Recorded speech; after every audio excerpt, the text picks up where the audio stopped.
नायब वज़ीर आज़म इसहाक डार की बीजिंग में चीनी हम मनसब से मुलाकात। पाक चीन शराकतदारी मजबूत बनाने पर इत्तेफाक। चीन के नायब वज़ीर आज़म डिंग शियोशियांग ने चीन के लिए पाकिस्तान की मुस्तकिल हिमायत को सराहा।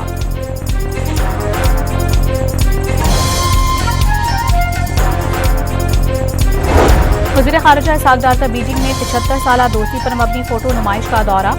नुमाइश में दोनों मुल्कों में ताउन के अहम संग मील उजागर किए गए। वेनेजुएला पर हमले के खिलाफ स्पेन में अमरीकी सिफारत खाने के बाहर एहतजाजी मुजाहिरा। हस्पानवी वज़ीर आज़म ने स्पेन में अमरीकी मदाखलत आलमी क़वानीन की खिलाफ वर्जी करार दे दी।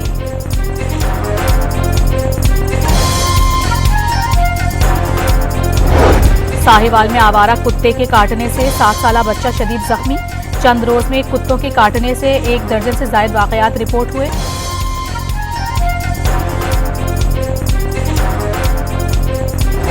और एबटाबाद के सयाहती मकामात पर बर्फबारी दोबारा से शुरू हो गई। इंतजामिया हाई अलर्ट।